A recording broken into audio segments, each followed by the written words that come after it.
Bonjour, c'est Cryptoly, j'espère que vous allez bien ce mercredi 7 juin 2023. On se retrouve aujourd'hui pour parler encore une fois de la SEC qui continue son attaque contre la crypto, on s'en doutait déjà depuis un certain temps, et cette fois-ci c'est au tour de Coinbase de prendre cher et voire très cher. On va comprendre justement ce qui est en train de se passer, on va essayer aussi de se poser les questions de pourquoi maintenant. Qu'est-ce qui est en train de se mettre en place du côté des USA, avec les certaines allégations qui sont en train d'être prononcées par justement Gary Gensler, le président de la SEC, et on ira voir sur l'analyse technique pour comprendre justement la réaction très haussière du BTC suite à ces annonces, et ce qui est très important, c'est de voir à quel point le BTC est résilient par rapport à ce qui est en train de se mettre en place, et c'est aussi toute la force du mouvement crypto qu'on est en train de proposer, et comment moi je vais me préparer le prochain mouvement. Tout ça, c'est maintenant.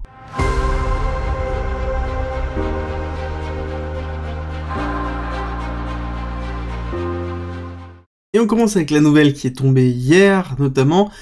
Ça y est, c'est au tour de Coinbase après Binance d'être attaqué par la SEC. Du coup, on s'en doutait, tout le marché s'en doutait déjà depuis quasiment 6 mois sur le fait que, suite à la chute de FTX, on allait avoir beaucoup d'actions qui allaient être effectuées sur les cryptos, notamment sur leur aspect de securities, et on voit que c'est en train de se mettre en place, c'est en train de faire relativement mal au niveau frais judiciaires, mais ça n'empêche que Coinbase et Binance étaient préparés, et ça on le voit et on le sent dans ce qui a été effectué. L'autre élément important, c'est qu'on a aussi beaucoup d'autres cryptos qui ont été notés comme étant securities, où on a tout ça qui est en train de se mettre en place, avec notamment tous les mirrors, bon ça c'est logique, on s'en doutait, et ensuite on va se retrouver avec des Filecoin, on va se retrouver donc les BNB Solana on avait déjà vu, on va avoir les Chrome, on va avoir les DFX, on a quand même beaucoup de cryptos, plus de 61 cryptos pardon, qui sont déclarés comme étant des securities, et pour moi l'élément important à prendre en considération là, c'est les allégations de Gary Gensler qui dit tout simplement nous n'avons pas besoin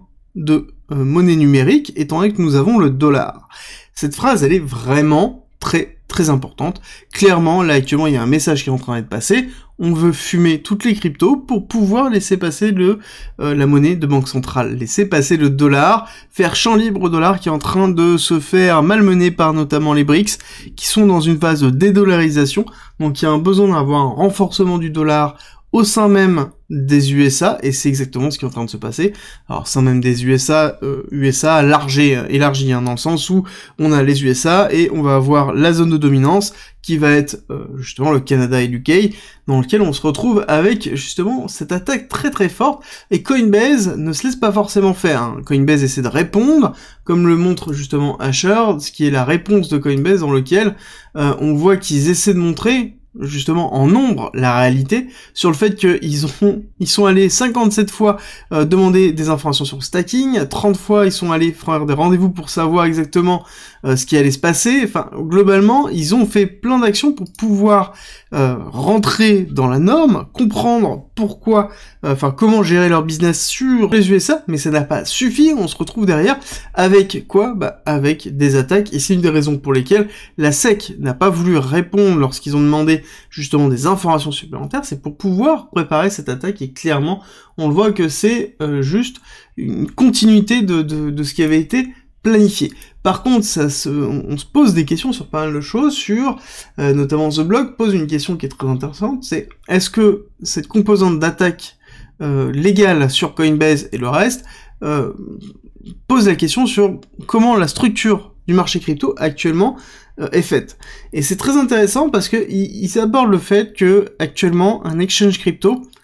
gère l'investissement, gère les dépôts, gère absolument tout, alors chose que normalement dans une notion bancaire est censée être interdite. Et du coup, est-ce que on ne devrait pas transformer le système des exchanges pour bien avoir une séparation entre la gestion des dépôts et la gestion de l'investissement et la gestion du trading? Est-ce qu'on ne devrait pas avoir un séquençage réel effectué entre plusieurs structures qui doivent être indépendantes? Et je pense que le concept et la réflexion qui est derrière est très importante et très intéressante, parce que du coup ça sous-entend qu'on applique le système bancaire à des exchanges crypto, donc ça sous-entend que derrière on considère que les cryptos rentrent dans un système bancaire classique, et je pense que la démarche est bonne. Est-ce que ce sera suffisant pour aller vers une réglementation? Pas forcément.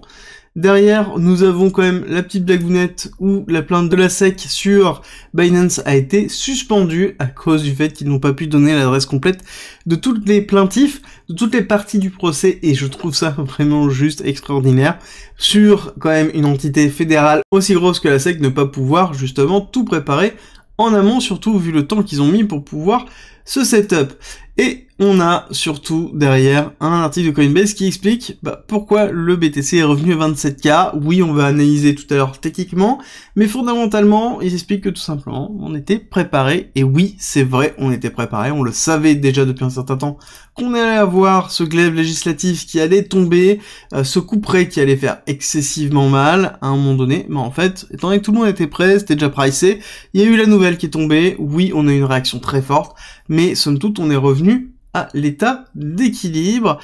Et on a des petits tweets de CZ qui apparaissent à droite à gauche et aussi renforcés par le CEO de Coinbase, comme quoi tout simplement le marché crypto va partir en dehors des USA, et on nous explique tout simplement que oui,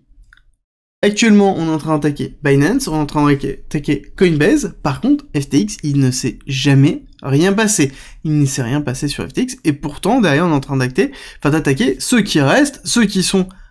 légalement ont essayé de faire le maximum pour être cadrés, et ils sont en train de se faire saucer par la SEC. Bon, voilà un peu la situation. Pour moi, il n'y a pas de surprise en effet. Pour moi, il va y avoir pas trop d'éléments supplémentaires par rapport à ça. Dans tous les cas, ça va se régler comme d'habitude par soit une amende, soit ils vont partir tout simplement des USA. Et dans tous les cas, le marché USA sera tout simplement perdu. Alors du coup, on a Robinhood qui essaie discrètement de voir, ok, ça y est, on a des infos de la SEC comme quoi toutes ces cryptos sont des securities, donc on va peut-être les retirer de la vente, etc. Mais je pense que le prochain, Robinhood passera aussi directement sur un prochain procès, c'est sûr et certain. Ou si c'est pas le cas, ce serait vraiment très étrange. Mais en tout cas, il n'y a pas de nouvelles en plus, il n'y a pas de quoi s'affoler, c'est quelque chose qui, du coup, on le voit bien au niveau du marché, a été pricé déjà depuis un certain temps. On n'a aucune raison d'avoir peur par rapport à ça. Et ensuite, sur la macroéconomie, cette semaine nous avons pas grand chose, on va attendre vraiment la semaine prochaine dans laquelle on va avoir pas mal de choses, avec notamment la relevée des taux. Je vous ai déjà donné ma position, on en parlera dans une note quotidienne, et on attaque la partie technique où on voit que on a bien retesté ici, et ensuite on a ravalé cette bougie quasiment entièrement sur du coup du weekly, et si on regarde sur du daily, hop, ici, on voit qu'on a plus que ravalé la bougie, on a totalement même dépassé la bougie, on est allé chercher la bougie précédente, donc de dimanche, dans lequel on est allé chercher quasiment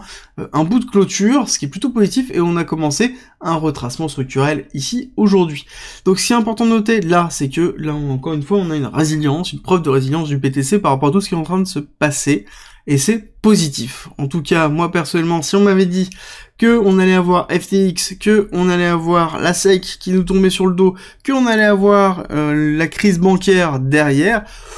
et qu'on m'avait demandé un prix du BTC, je pense que j'aurais été plus dans les 20 000, 15 000 $, retour aux 15 000 $, suite à FTX, ou voire même plus bas, 10 000 $, les 12 000, vraiment la target des 12 000, je pense que c'est quelque chose que j'aurais pu donner, clairement, comme target. Là, on est quand même très très loin, et ça me confirme sur le fait que le BTC est vraiment résilient.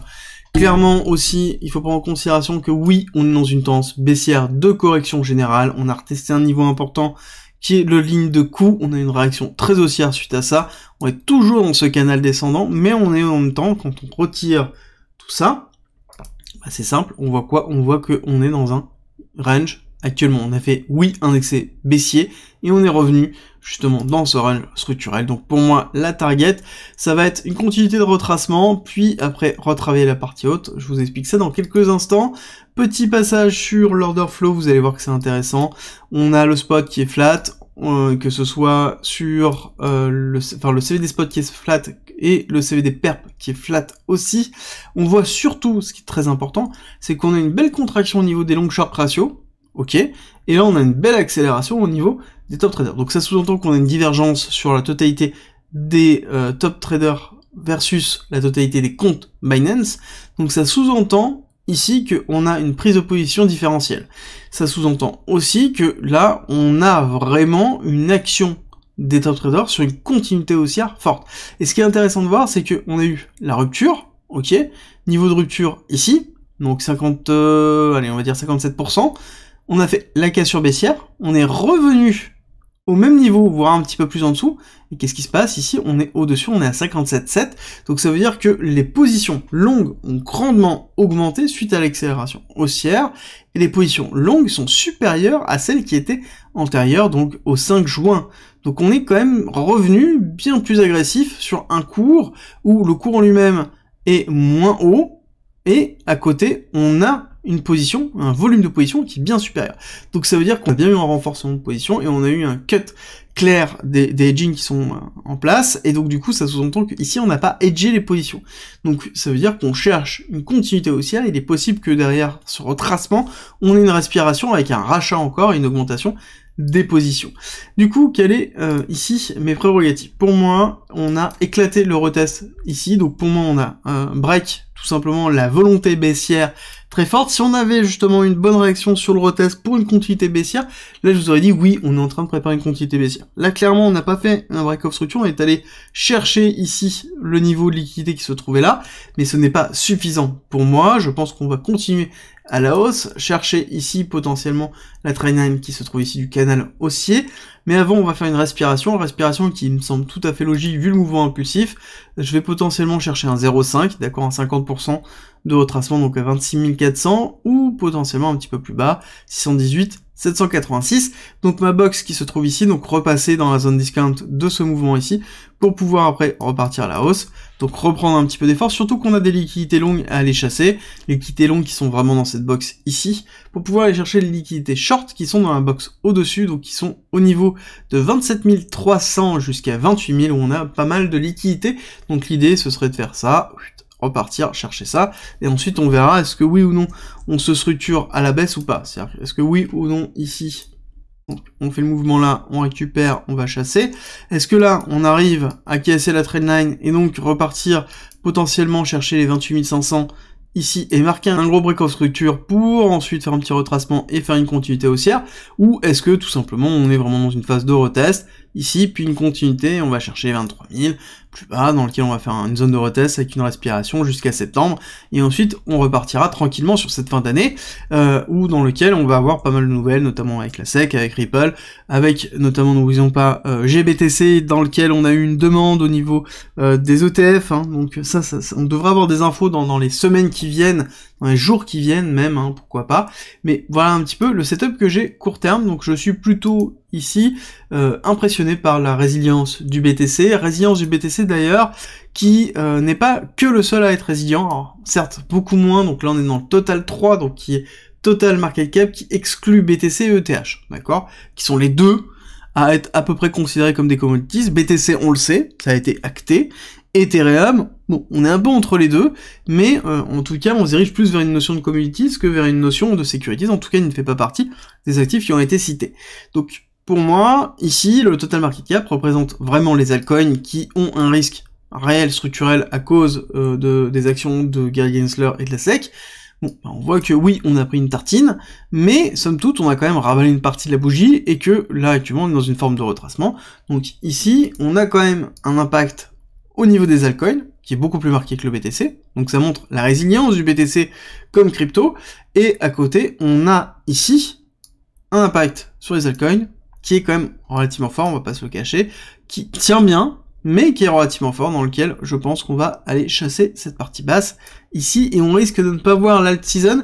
Tout de suite, je pense qu'on va aller revisiter des zones de rechargement relativement fortes au niveau de certains altcoins, et ça, ce sera peut-être l'occasion de pouvoir se pencher si, oui ou non, on doit renforcer certaines positions. Sur la macro, rien à dire, on est toujours dans une phase ici de consolidation, on n'a toujours pas fait de phase de retracement, c'est juste extraordinaire. Donc on est dans quelque chose, un plateau qui se tient, et tant qu'il se tient, ça veut dire que aussi les cryptos, et notamment le BTC, va tenir et va montrer justement sa résilience. J'espère que cette vidéo vous a plu, si c'est le cas, n'oubliez pas de liker, ça me fait toujours très plaisir, ça soutient la chaîne. Si vous n'avez pas vu la vidéo d'hier sur le CRO, la crypto-monnaie de crypto.com et de Chronos, je vous mets la vidéo ici, et je vous dis à tout à l'heure pour une nouvelle vidéo.